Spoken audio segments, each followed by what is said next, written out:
Samolot z Ankary w godzinę i 40 minut przenosi nas do Van, największego miasta tureckiej części rozległej Wyżyny Armeńskiej. Wyżyna Armeńska jest obszarem wyjątkowo aktywnym sejsmicznie. Zbiegają się tutaj 4 wielkie płyty tektoniczne. W wyniku ich kolizji powstały łańcuchy i pasma górskie. W czwartorzędzie wzdłuż uskoków rozdzielających płyty uaktywniły się procesy wulkaniczne.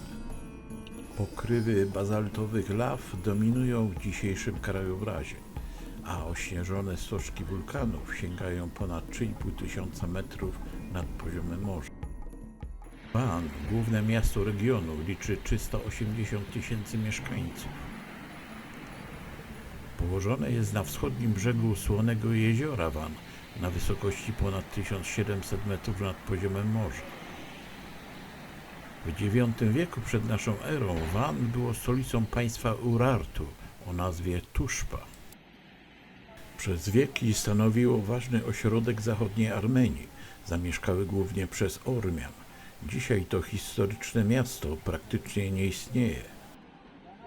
Zostało całkowicie zniszczone w wyniku wojen toczonych tu w początkach XX wieku. W 2011 roku w prowincji Van miało miejsce silne trzęsienie ziemi. Zginęło wówczas około 600 osób. Dzisiejsze Van to zupełnie nowe miasto, zaprojektowane i budowane z wykorzystaniem technologii asejsmicznych. Zachwycające są nocne iluminacje, a eleganckie sklepy, butyki i hotele nadają mu iście europejski charakter.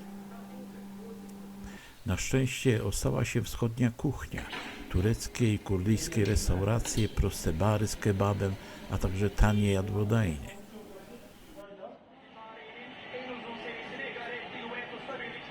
Tylko młodzi mężczyźni oblegają piłkarskie kluby kibica i fryzjernie. Październikowe wieczory są chłodne. Temperatura spada do 8–10 stopni. Około 20 ruch powoli zamiera, a po 21 miasto zasypie. O poranku opuszczamy Van. Kierujemy się na północ do leżącego u stóp Araratu dołu Bayazyd.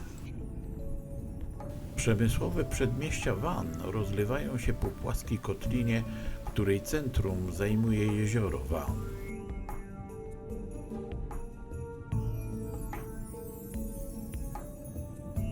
Posterunek wojska nie zaskakuje nas. Jesteśmy blisko granicy z Iranem. Znamy sytuację społeczno-polityczną, w tym zamieszkałem w dużej części przez Kurdów w regionie.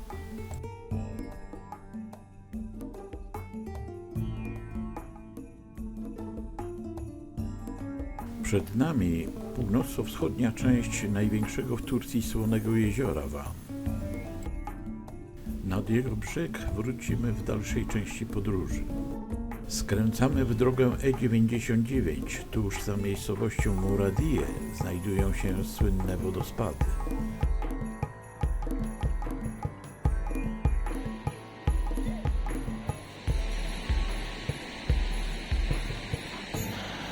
Spektakularne wodospady Muradije spadają z bazaltowego progu o wysokości 18 metrów i szerokości około 80 wprost do wąwozu rzeki Janiktar. Rzeka w swym górnym biegu niesie, zwłaszcza latem i wczesną jesienią, stosunkowo niewiele wody, zbyt mało, aby w pełni zasilić wielki wodospad. Okazuje się, że kilkaset metrów powyżej wodospadu znajduje się hydroelektrownia napędzana wodą dostarczaną rurociągiem z okolicznych gór. Woda po wykorzystaniu jej do napędu turbin jest odprowadzana do wąwozu i zasila Muradija. Wiosną, gdy sama rzeka niesie więcej wody, wodospad jest jeszcze piękniejszy.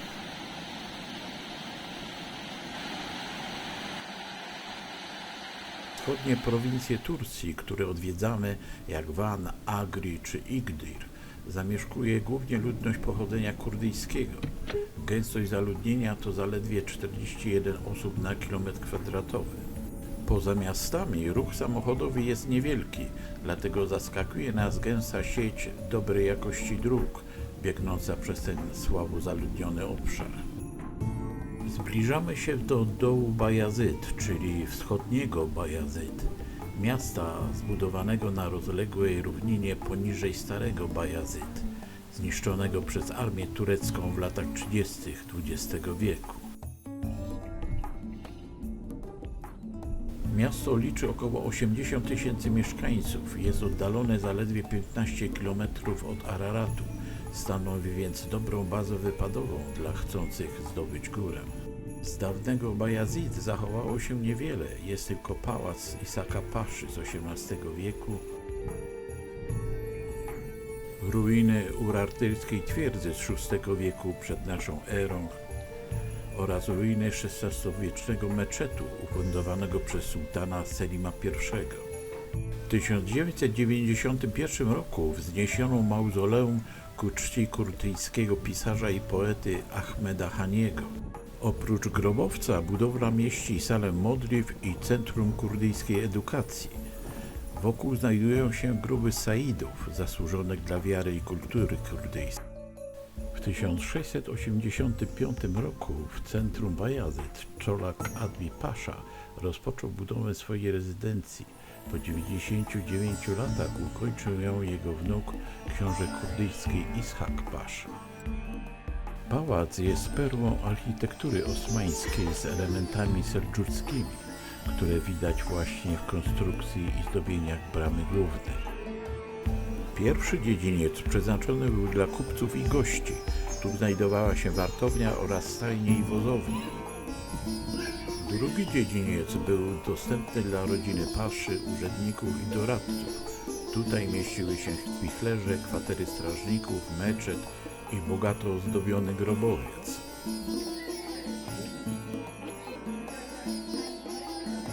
Ozdobna brama prowadziła do pomieszczeń prywatnych, łaźni, haremu, kuchni i jadalni. Pomieszczenia pałacu rozmieszczone były na 2, a nawet na 3 poziomach. W dolnych partiach zachowały się sarkofagi. Zimą pomieszczenia ogrzewane były gorącą wodą, rozprowadzaną rurami. Reprezentacyjnym miejscem była widoczna właśnie jadalnia, bogato zdobiona kolumnami i dekoracjami w stylu seldżuckim, ormiańskim i gruzińskim. Wysoka brama prowadziła z drugiego dziedzińca do sali ceremonialnej, gdzie zbierał się również diwan, i dalej do biblioteki lub meczetu.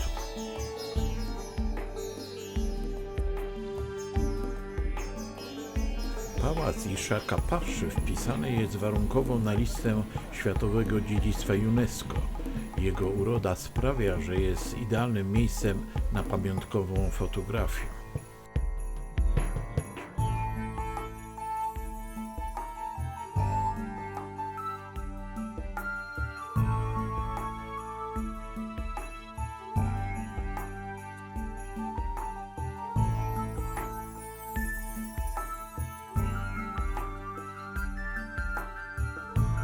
Lokalną drogą jedziemy na wschód ku granicy z Iranem, aby zobaczyć kurdyjskie wioski rozsiane wokół Araratu. Tereny dzisiejszej wschodniej Turcji od wieków zamieszkiwali Ormianie i Kurdowie. Turcy osmańscy przejęli nad nimi kontrolę dopiero po wojnach z Persją w 1639 roku.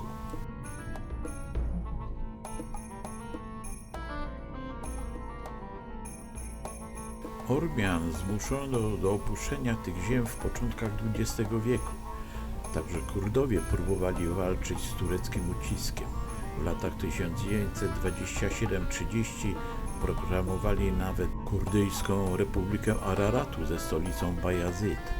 Została ona ostatecznie spacyfikowana przez armię turecką, a przywódcy rewolty straceni.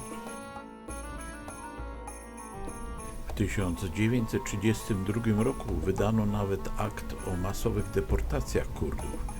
Przesiedlono ich na tereny, gdzie stanowili zaledwie 5% ludności.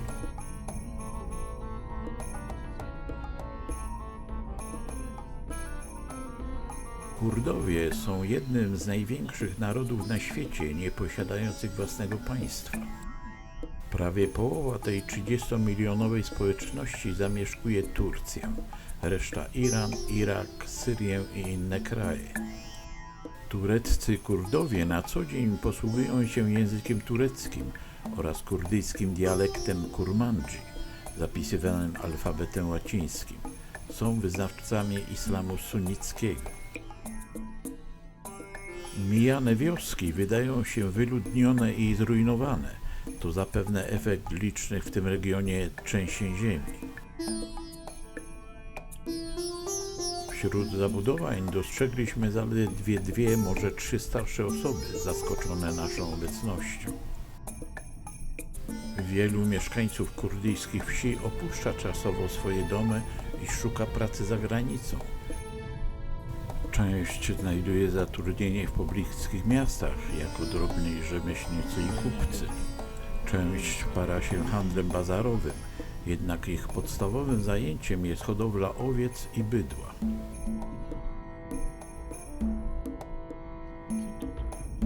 Jesteśmy na wysokości 2000 metrów nad poziomem morza.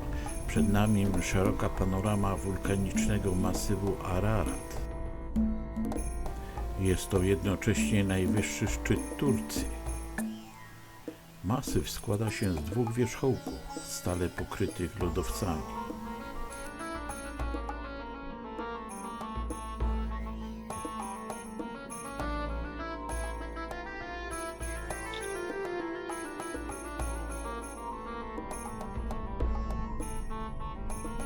Na skraju wioski Uzengili znajduje się pomnik przyrody o nazwie Park Arki Noego. Trzęsienie ziemi w 1959 roku ukazało na zboczu góry formację geologiczną w kształcie łodzi. Niektórzy badacze uznali ten obiekt za skamieniałą biblijną Arkę Noego. Spór będzie zapewne toczył się jeszcze długo. Późnym popołudniem zbliżamy się do przejścia granicznego z Iranem Gurbulak. Chcemy zobaczyć wielką atrakcję geologiczną, jaką jest znajdujący się nieopodal krater uderzeniowy, który powstał po upadku meteorytu w 1892 roku. Niestety obecnie wojsko nie dopuszcza turystów do tego miejsca.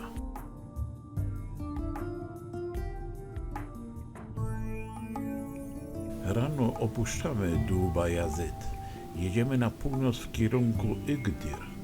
Po prawej stronie cały czas spoglądamy na masyw Araratu. Trudno oderwać wzrok. Park Narodowy Góry Ararat zajmuje obszar 88 000 hektarów i obejmuje masyw Ararat wraz z jego otoczeniem. Góra nazywana jest dachem Turcji. Ararat jest drzemiącym wulkanem o wysokości 5165 metrów nad poziomem morza i wznosi się aż 3000 metrów ponad otaczającego równinę. Mały Ararat jest wulkanem wygasłym. Oba pokrywają lodowce. Masyw duchowo należy do Ormian. Jest dla nich świętą górą. Widnieje nawet w herbie Armenii. Administracyjnie leży w prowincji Iğdır.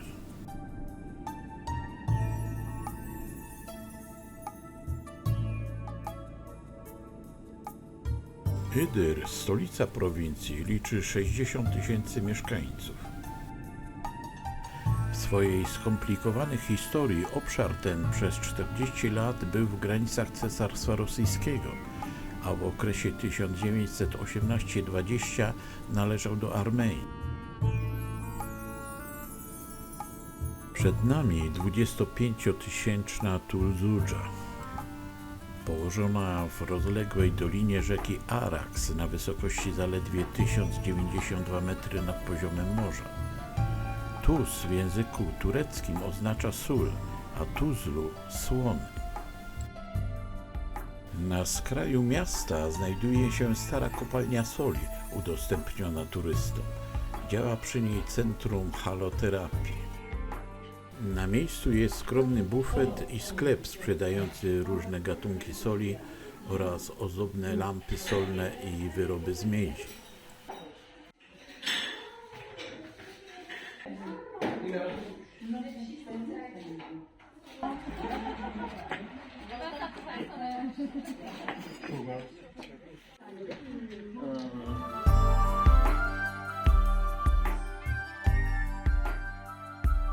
Przed nami olbrzymia góra soli, jedna z wielu w tej okolicy. Bochnia czy Wieliczka przyzwyczaiły nas, że do kopalni zjeżdża się głębokimi szybami. Tutaj nie. Do kopalni wchodzimy poziomym szybem. Olbrzymie komory powstałe po wybraniu soli sięgają stropu. Złoża solne Tuzludża powstały w obrębie rozległych, wysychających jezior w środkowym Miocenie około 15 milionów lat temu. Na ich dnie osadzały się na przemian w zależności od panujących wówczas warunków warstwy soli, gipsu, wapieni, a także iłów i piasku. W basenie Tuzludża powstało 5 pokładów soli o mniejszości od 2 do 20 metrów każdy. W Pliocenie i wczesnym czwartorzędzie osady te zostały wypiętrzone. Eksploatację pokładów solnych w Tuzludża rozpoczęto już w średniowieczu.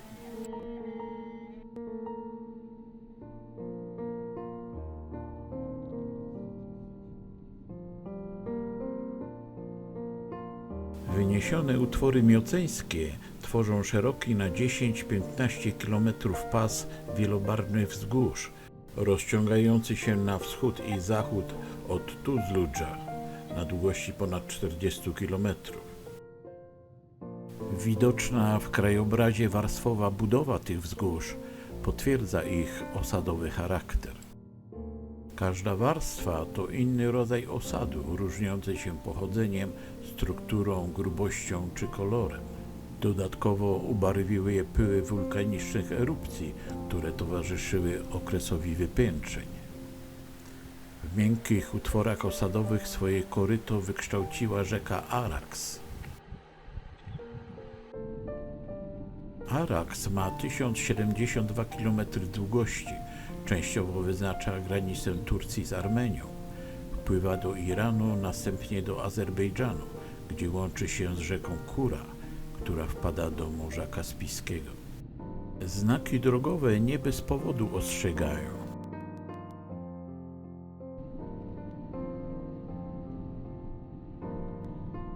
Zbocza tych suchych, pozbawionych roślinności gór usiane są obstowiskami.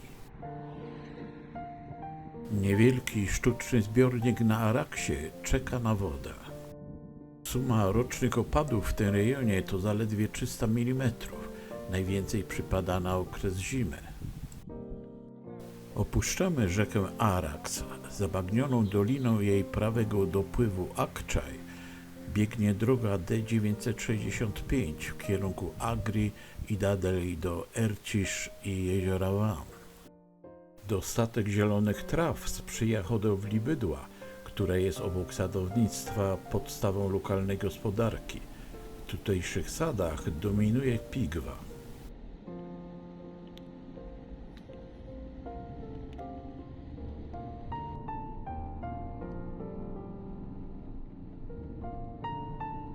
Przed nami pasmo gór Aras ze szczytami przekraczającymi 3000 metrów nad poziomem morza. Pasmo rozciąga się 200-kilometrowym łukiem na południe od Doliny Araksu. Zostało uformowane przez łańcuch wulkanów ciągnący się wzdłuż głównego uskoku tektonicznego.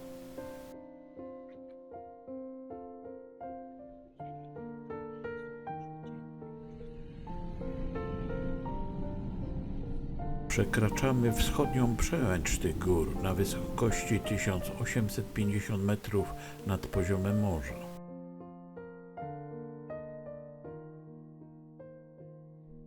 Grzbiet jest częścią działu wodnego pomiędzy basenem Morza Kaspijskiego i Zatoki Perskiej. Przejeżdżamy przez nieliczne kurdyjskie wioski. W mijanej Saribulak zamieszkuje około 300 osób.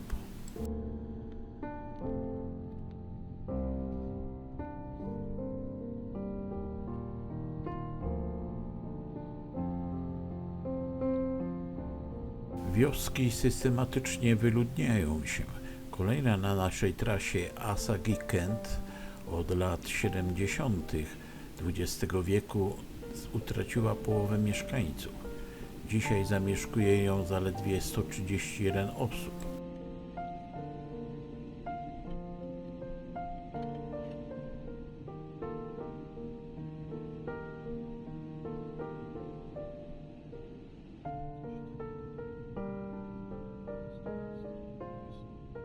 Szybko mijamy 100-tysięczne Agri, główne miasto prowincji Agri. Zapada już zmrok, a do Aegis, gdzie mamy nocleg, pozostało jeszcze 2 godziny jazdy.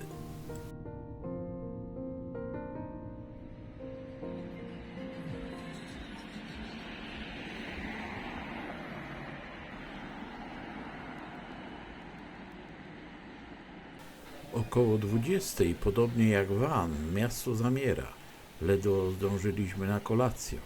W restauracji poleconej przez panią Magdę z kanału Kawa po turecku.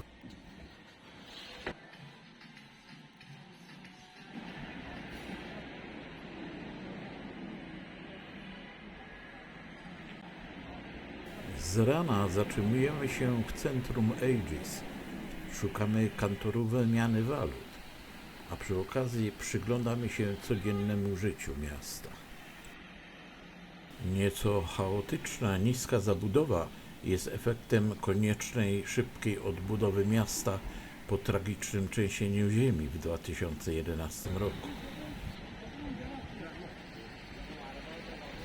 Miasto otaczają liczne, nowo wzniesione osiedla mieszkaniowe o nowoczesnej, niskiej zabudowie, konstruowane z myślą o zagrożeniach sejsmicznych. Nie znaleźliśmy ani kantoru, ani poczty, gdzie najłatwiej wymienić euro na liry. Ale to nie problem. Ktoś polecił nam miejscowego jubilera.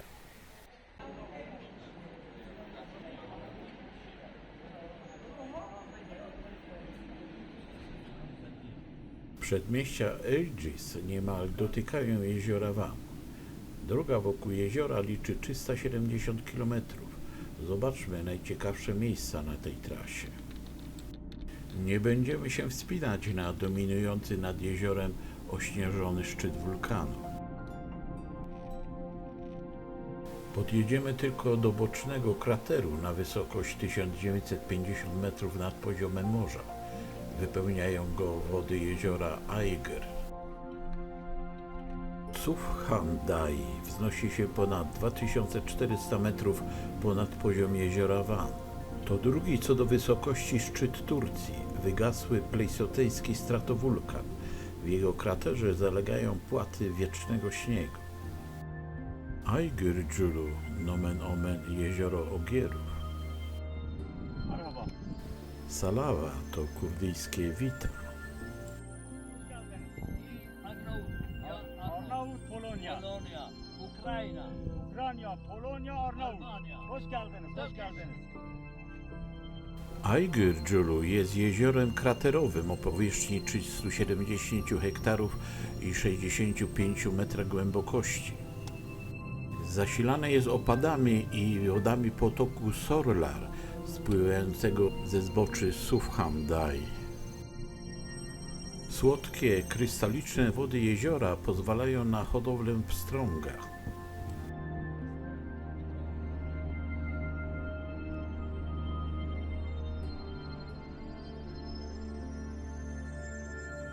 Wzdłuż szerokiej plaży na wysokości miasta Adilcevas rozciąga się strefa dziwnych utworów. Z daleka wyglądają jak wapienne stalagmity lub krystaliczne słupy solne. W rzeczywistości są to unikatowe w skali światowej utwory nazywane mikrobialitami. czyli utwory mineralne o specyficznych kształtach wytrącające się ze słonych wód zbiornika za pośrednictwem bakterii i glonów. Składają się głównie z węglanu wapnia. W strefie przybrzeżnej pod wodą kolumny mikrobialitowe osiągają wysokość kilkunastu metrów. Nazywane są stromatolitami. Formy z wan są największymi znanymi nauce.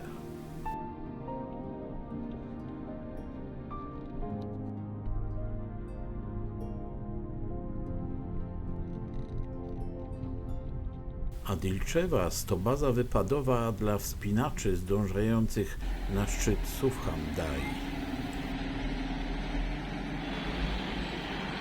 Główna, ruchliwa arteria to jednocześnie wielkie targowisko. Zastanawiamy się tylko, kto tutaj robi zakupy. Praktycznie nie widać kobiet.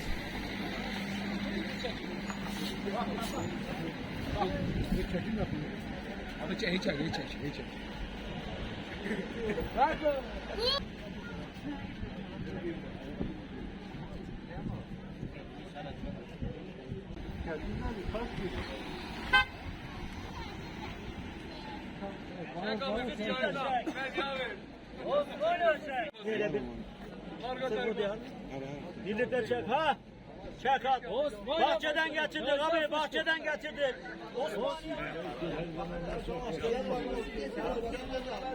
Normalny obrazek na ulicach i placach Turcji. Herbatę pije się wszędzie i o każdej porze dnia, i to już od ponad 200 lat. Rocznie w Turcji spożywa się 3,5 kg herbaty na osobę. To rekord świata. Turcja jest również znaczącym producentem herbaty. Uprawia się ją w rejonie Morza Czarnego, głównie w okolicy miasta Rize. Codzienne picie herbaty to dla Turków prawo człowieka, pełna zgoda. Dla siebie zamawiamy po 2 szklaneczki. Jedna kosztuje 50 groszy. Tuż za Tetfan z E99 zjeżdżamy na drogę prowadzącą do kaldery drzemiącego wulkanu Nemrut. Uważa się, że lawa po erupcji Nemrut około 250 000 lat temu zatamowała odpływ ówczesnych rzek, doprowadzając do powstania jeziora Van. Kaldera wulkanu ma 7,5 km średnicy i wznosi się na wysokość 2948 metrów. Jej zachodnią część zajmuje kalderowe jezioro Nemrut o powierzchni ponad 12 km² i głębokości 178 metrów. Są także mniejsze jeziora. Jedno z nich wypełnia woda o temperaturze ponad 60 stopni Celsjusza. Choć kaldera ma status pomnika przyrody, jej dnem prowadzi brukowana droga. Samochodem można dojechać aż do brzegów głównego jeziora. Izolacja kaldery pozwoliła na powstanie w jej obrębie wyjątkowego ekosystemu z własnym mikroklimatem, unikatową, często endemiczną florą i bogatą fauną. Człowiek w tym środowisku jest obcym, ale miejscowe niedźwiedzie, jak widać, zaakceptowały już jego obecność.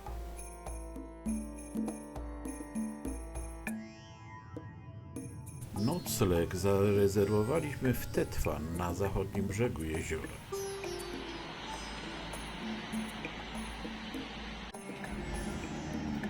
Miasto liczy około 80 000 mieszkańców i jest ważnym węzłem kolejowym oraz portem śródlądowym.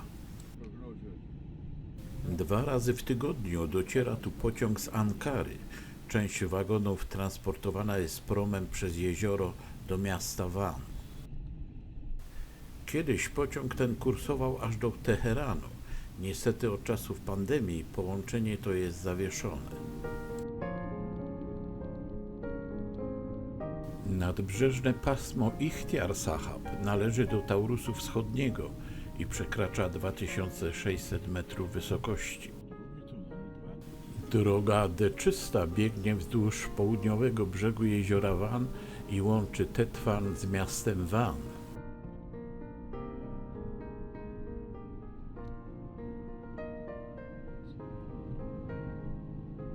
Przed Akdamar skręcamy w lewo, aby zobaczyć sięgający głęboko w jezioro górzysty półwysep i zagubioną na jego końcu wieś Inkoy.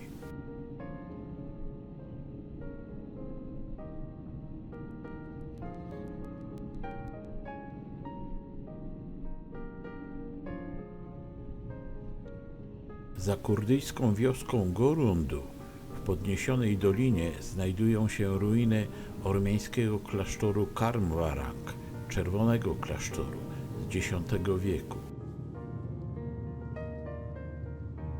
Przy klasztorze działał młyn, produkowano wino. Na zboczach można jeszcze dostrzec tarasy dawnych winnic.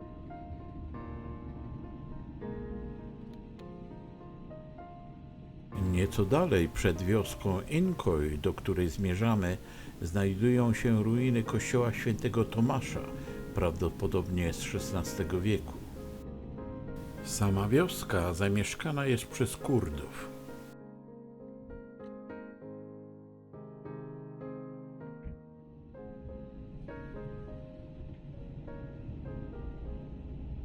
Z zaciekawieniem wjeżdżamy do wioski na końcu świata. Zastajemy ciszę i spokój. Za meczetem niespodzianka. Naszym oczom ukazuje się orlik, normalny, pokryty zieloną murawą orlik. I jak my mamy wygrywać z Turkami? Wsłuchujemy się w nawoływanie muezina. Tymczasem nasz przyjaciel Romeo poszedł szukać bufetu z kawą.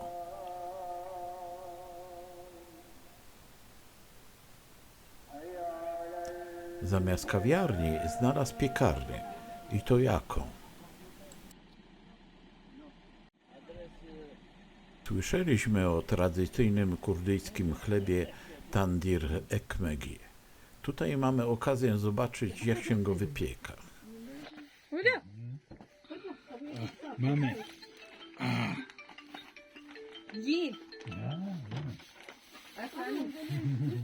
Tandir to tradycyjny gliniany piec usadowiony w ziemi. Opalany jest drewnem. Babam yok. Mama. No.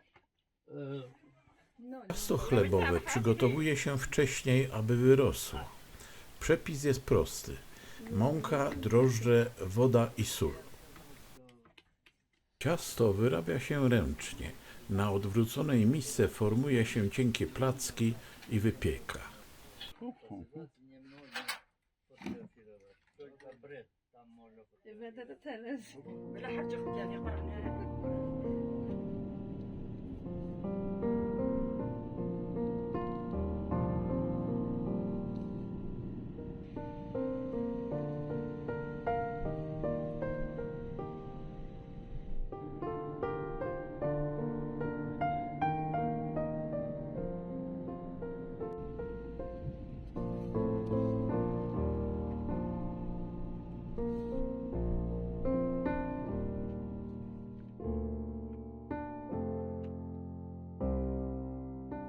Przy brzegu jeziora, przed wjazdem do Gorundu, dostrzegamy kolejną formację mikrobialitów. To trzecie miejsce na jeziorze Van, po Adichevas i Zatoce Tetvan, gdzie można je obserwować.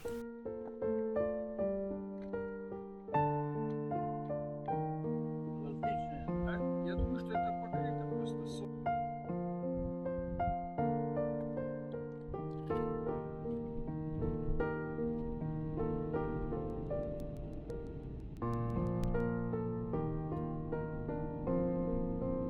Z okien samochodu widzimy już kolejny cel naszej podróży. To wyspa Akdamar z ormiańskim kościołem Świętego Krzyża z X wieku.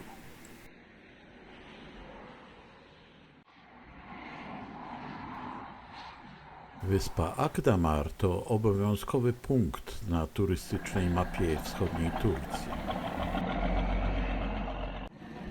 W październiku promy na wyspę kursują w zależności od natężenia ruchu turystycznego.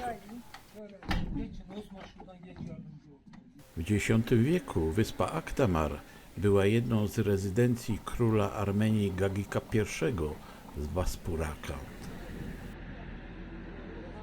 To on zbudował tutaj z różowego tufu wulkanicznego katedrę Świętego Krzyża. Później stała się ona częścią zespołu klasztornego, zniszczonego w 1915 roku. Niestety nagłe załamanie się pogody i ulewny deszcz utrudnił nam spokojne zwiedzanie wyspy.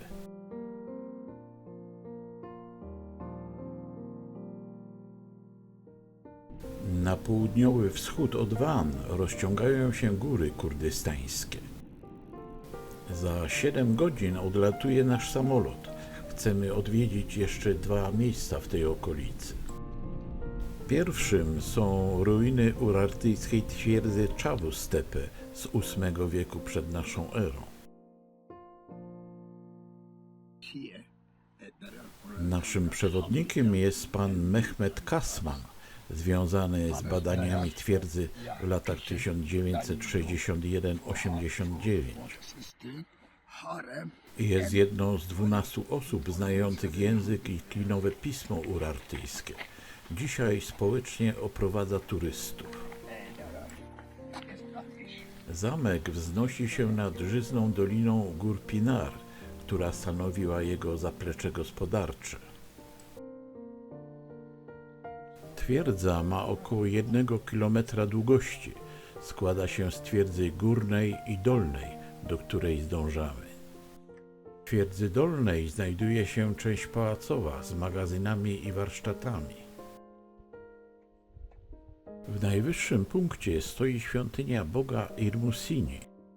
Przy wejściu ostały się 2 rzędy kamieni bazaltowych z inskrypcjami urartyjskimi. Wsłuchujemy się w brzmienie tego języka.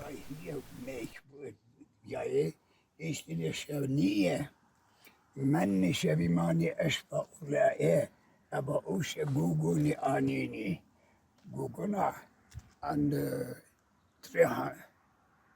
35 kilometers is here. There are Hoshab and there are so, and the original name Guguna. Guguna, and here water channel, water coming here. Guguna inini. Yeah. Us mest here. Aspia ila eri. Men tusala Sardini.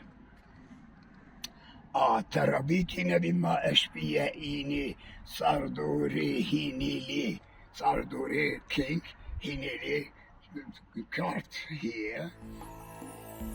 Królestwo Urartu w VII wieku przed naszą erą zajmowało obszar wokół jeziora Van i sięgało aż po jezioro Urmia i Sevan. Jego stolicą była Tuszpa, dzisiejszy Van. Upadło w IV wieku przed naszą erą.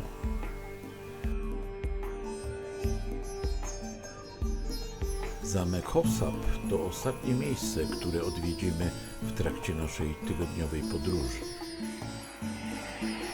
Zamek wzniósł na ormiańskich fundamentach kurdyjski wódz San Sulejman Bey w 1649 roku.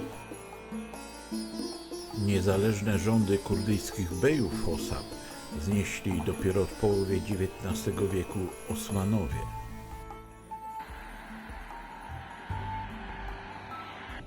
Musimy wracać.